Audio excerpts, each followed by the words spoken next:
Sir, well, I suppose kasi dahil na-delay na to from last week pa, I suppose the businessmen and the employers are already ready to go back to business tomorrow, at least partially. But let me ask you this po, are businesses and employers already ready, at least in terms of enforcing, ensuring health protocols?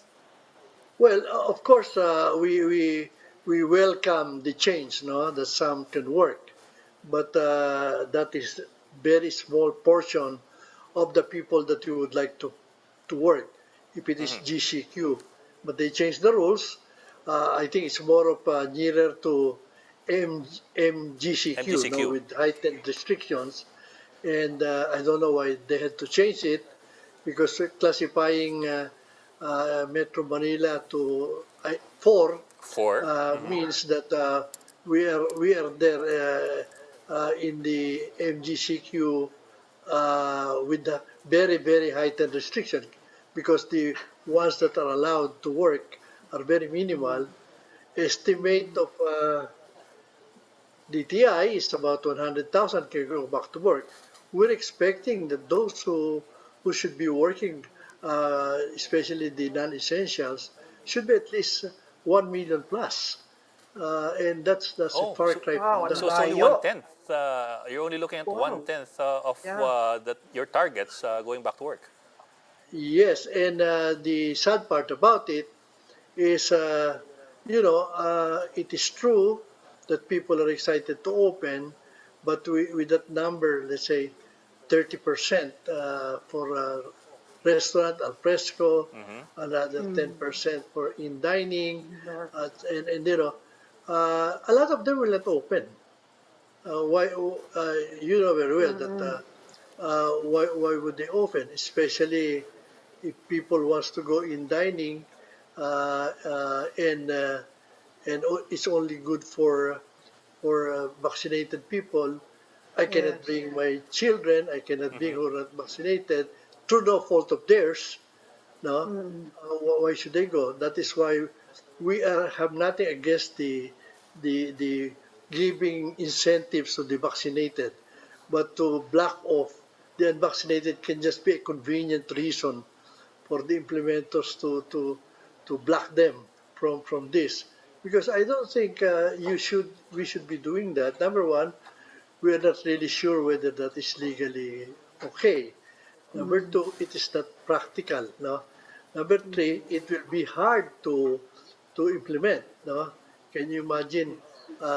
Maglalagay ka pa ng security guard ngayon doon sa teacher. Right. May tao talaga doon talaga. Yes. Oo. You have only 2 people in the store. Tsaka and magtataboy ka, no? That's hard. Baka yun pa yung mahahawa. Baka yun pa yung mahahawa. So it's not practical. And although companies, especially those who are renting spaces and is not given reprieve from them, kahit paano they will open, no? But very few will open if the so I don't think 100,000 employees will be back to work because of this. So I think what we're saying sana is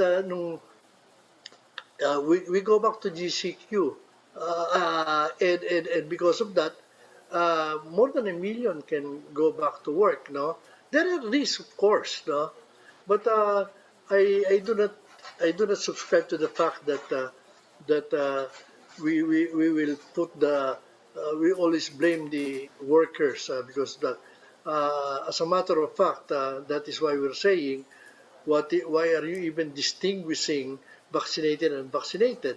We know very well at this state we are already told the vaccinated can be carriers as Yes, well as the yes. vaccinated, and they can also be infected.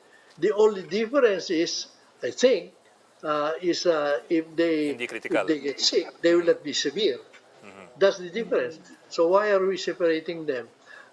Even in the vehicle, I do not know if they're going to implement that. No, yung vaccinated and unvaccinated.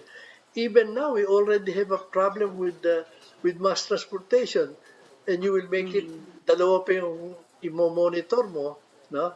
So many will some who will open tomorrow, and eventually some of them will open, but if they will not violate the rules, I think many of them will not open, because especially the small ones, uh, you know, uh, like yung mga SMEs, like yung mga tindahan sa sari-sari store, and yung mga dine-in, yung mga clients mo, mga drivers, mga ano, Yes, sir. how can you make money if Sir, vaccinated na?